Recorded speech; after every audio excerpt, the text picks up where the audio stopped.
Sir, আপনার অ্যাকাউন্টে তো টাকা নাই। আপনি যে অর্ডার করলেন, আমরা তো টাকা ছাড়া খাবার দিতে পারবো না। আচ্ছা ঠিক আছে, আমি চলে যাচ্ছি। আমি উনার বিল দিয়ে দিতাছি, যা খাবার অর্ডার করছে সেটা রেডি করেন। ওয়েটার সেখান থেকে চলে যায়, কিন্তু প্রিমিস বুঝতেছিল না এই মেয়ে তার বিল কেন দিল। প্রিমিসের অ্যাকাউন্টে সমস্যা হওয়ার কারণে সে বিল পেড করতে পারছিল না।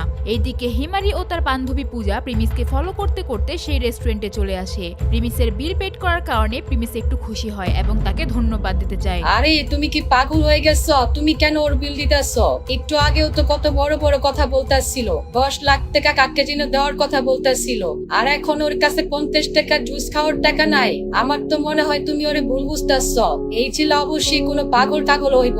যদিও ওই দিন প্রিমিস হিমারিকে কয়েকজন ছেলের হাত থেকে বাঁচিয়েছিল, কিন্তু তাতেও হিমারির বান্ধবী পূজার কিছু যায় আসে না। হিমারি তার বান্ধবীর কথা শুনে তাকে চুপ করিয়ে দেয়, কারণ প্রিমিসের নামে কোনো উল্টাপাল্টা কথা তার সহ্য হয় না। এদিকে প্রিমিস তাদের দুইজনকে এভাবে কথা বলতে দেখে তার ইয়াসমিন ও সুনয়রার কথা মনে পড়ে যায়। তারা দুইজনও প্রিমিসের টাকার জন্য তার পিছনে এসেছিল এবং এটা ভেবে সে সেখানে খাবার না খেয়ে চলে যায় এবং হিমারিও প্রিমিসের পিছনে পিছনে যাওয়া শুরু করে। প্রিমিস তাদের হল রুমে চলে আসে আর হিমারিও তার পিছু পিছু সেখানে চলে আসে। আরে আপনি এইখানে চলে আসছেন? হ্যাঁ, আমার তোমার সাথে কথা আছে। তুমি এত ভাব কেন নিচ্ছ? আচ্ছা ঠিক আছে, কি বলবেন বলেন। আমি তোমার গার্লফ্রেন্ড হতে চাই। তুমি কি আমাকে তোমার গার্লফ্রেন্ড বানাবা? এর আগে হিমারি কোনোদিনও কোনো ছেলের পিছনে ঘুরেনি, সব সময় ছেলেরাই তার পিছনে ঘুরেছে।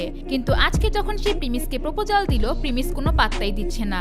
এইদিকে আশেপাশের ছেলেরা এই কাহিনী দেখে তাদের মাথা নষ্ট হয়ে যায়। এত সুন্দরী একটি মেয়ে প্রিমিসের মতো একটি গরিবের পিছনে ঘুরছে, বয়ফ্রেন্ড বানানোর জন্য প্রপোজাল দিচ্ছে। তোমার কি মাথা ঠিক আছে? আমাদের পরিচয় হলো 1 ঘন্টা হয় নাই আর তুমি আমাকে প্রপোজাল দিতেছ? আমি তো তোমার নামও ঠিক মতো জানি না, আর তুমি আমাকে বলতেছো আমি তোমাকে গার্লফ্রেন্ড বানাবো? তোমার কি মনে হয় আমি পাগল? আমাকে মাফ করবা, আমি অনেক তাড়াহুড়া করে ফেলছি। আমার নাম হিমারি, আর আমি তোমার সাথে কোনো মিথ্যা কথা বলতাছি না। আর এমন না যে আমাদের আগে কখনো দেখা হয়নি, আমাদের এর আগেও দেখা হয়েছে। প্রিমিস এই কথা শুনে হতাশ হয়ে যায়। এমনটা হতেই পারে না যে তার আগেও কারোর সাথে দেখা হয়েছে কিন্তু সে তাকে ভুলে গিয়েছে।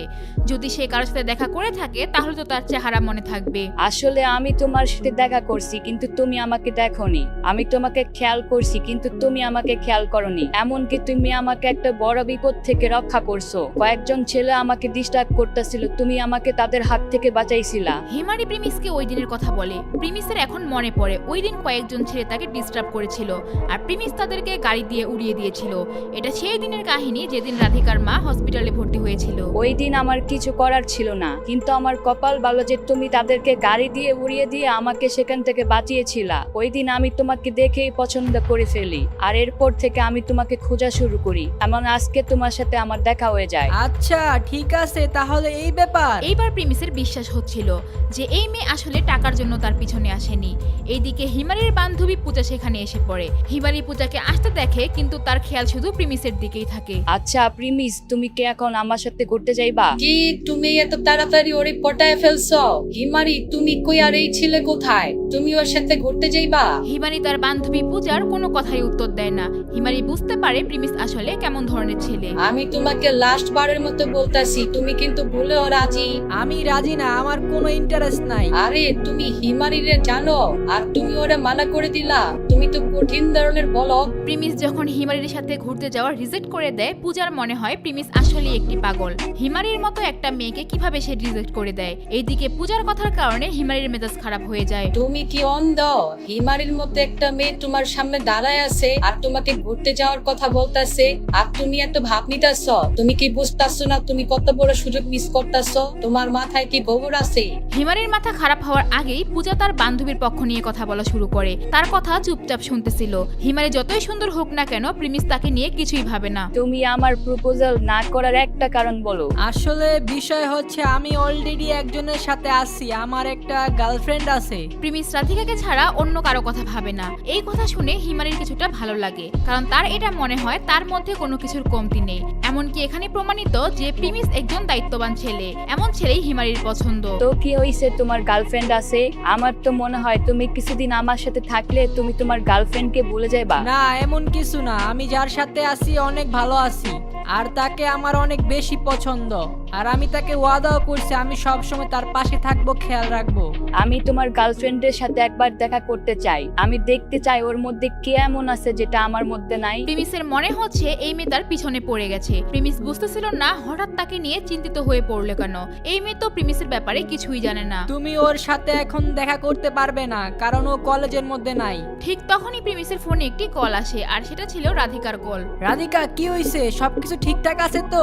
আচ্ছা, তুমি এর জন্য ফোন দিছো? তোমার ট্রেনিং শেষ হয়ে গেছে? এটা তো খুব ভালো ব্যাপার। তুমি যদি তোমার টিচারের কথা ঠিকঠাক মতো শোনো তাহলে তুমি সবকিছু তাড়াতাড়ি শিখে ফেলবা। আচ্ছা ঠিক আছে, তুমি 2টার দিকে ফ্রি হও, আমি তোমাকে রিসিভ করতে চলে আসবো। প্রিমিস রাধিকার সাথে কথা বলে ফোন রেখে দেয়। এইদিকে হিমারির প্রিমিসের কলে কথা বলা দেখে জ্বলতে থাকে। প্রিমিস অন্য কোনো মেয়ের সাথে কথা বলুক সেটা সে মানতেই পারছে না। কথাবার্তা শুনে তো মনে হচ্ছে তোমরা দুজনকে অনেক পছন্দ করো, কিন্তু এমন না যে আমি তোমাকেও এত ভালোবাসতে পারবো না। আমি তোমাকে এর চেয়ে বেশি ভালোবাসবো। আমার তো মনে হয় ওর সাথে তোমার প্রথম দেখা হয়েছে। যদি আমার সাথে তোমার আগের দেখা হইতো তাহলে তুমি ওকে না আমাকেই পছন্দ করতা। দেখো, এইসব কথা বলে কোনো লাভ হবে না। এখন আমি ওর সাথে আছি, সবসময় ওর সাথেই থাকবো। এর জন্য আমাদের দুজনের মধ্যে কিছু হওয়ার চান্স নাই। তুমি কি আমাকে কথা শোনাচ্ছ? ঠিক আছে, শোনাও, কিন্তু সামনে তুমি আজকে আমার সাথে যা করলা সেটার জন্য তোমাকে ভুগতে হইতে পারে। হিমারি প্রিমিসকে বলে, কিন্তু তার মধ্যে কোনো রাগ থাকে না। এমনকি সে মুচকি হাসতে থাকে, কিন্তু তার মনের মধ্যে কি আছে সেটা শুধু সেই জানে। তার আসল প্ল্যান কি। প্রিমিস আজ পর্যন্ত এরকম কোনো মেয়ে দেখেনি। তুমি আমার পিছন ছাড়ার জন্য কি চাও? তুমি কি আমার কাছে ভিক্ষা চাচ্ছ? আচ্ছা, তুমি এটা চাও যে আমি তোমার পিছন থেকে চলে যাই। ঠিক আছে, আমি তোমার থেকে দূরে চলে যাব, কিন্তু আমার একটা শর্ত আছে। তোমার আমাকে একটা জিনিস ওয়াদা করতে হবে। কিসের শর্ত? কিসের ওয়াদা? তোমাকে সামনের 3 দিন আমার সাথে একটা পার্টিতে যাইতে হবে, আর সেখানে তোমার আমার বয়ফ্রেন্ড হইতে হবে। চিন্তা করো না, তোমার বয়ফ্রেন্ড হওয়া লাগবে না, বয়ফ্রেন্ডের নাটক করা লাগবে।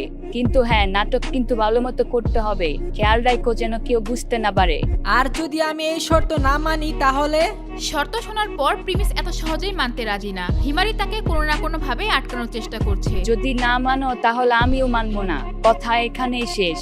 আচ্ছা ঠিক আছে, আমি ভাইবা তোমাকে জানাবো। আচ্ছা ঠিক আছে, আর আমি চিন্তা করতে থাকো। আমি তোমার জন্য অপেক্ষা করতেছি। তোমার জন্য আমি রেডি, শুধু তুমি একটু তাড়াতাড়ি কইরো। আচ্ছা ঠিক আছে, আমি তোমার শর্তে রাজি। ঠিক আছে, তাহলে আমি তোমার জন্য কালকে ওয়েট করব। তুমি কলেজের বাইরে আমার জন্য অপেক্ষা করবা। আমি আসার আগে তোমাকে ফোন দেব। এরপর হিমারি প্রিমিসকে বাই বলে সেখান থেকে চলে যায়। প্রিমিস একদম চিন্তিত হয়ে পড়ে। হিমারি প্রিমিসকে কোনোভাবে ফাঁসাবে না তো? প্রিমিস রাধিকার সম্পর্কে নতুন কোনো ঝামেলা আসতে যাচ্ছে নাকি? তা জানতে চাইলে অবশ্যই নেক্সট পার্টের জন্য ওয়েট করতে হবে। হে গাইস, আমি দিবস গেমিং। তো আজকের ভিডিও কিরকম লাগছে অবশ্যই কমেন্টে জানাই দিবেন। আর গাইস, আপনারা কি আমার এই পার্টগুলো কি সবগুলো আপনারা দেখছেন? যারা এখনো দেখেন তারা কিন্তু প্লেলিস্ট থেকে দেখে আসতে পারেন। আর গাইস, আপনারা যারা ফ্রি ফায়ার ফানি ভিডিও দেখতে চান তারা কিন্তু আমাদের এই শর্টস ভিডিওগুলো দেখে আসতে পারেন। তো আজকে এই পর্যন্তই। সবাই ভালো থাকবেন, সুস্থ থাকবেন। আল্লাহ হাফিজ।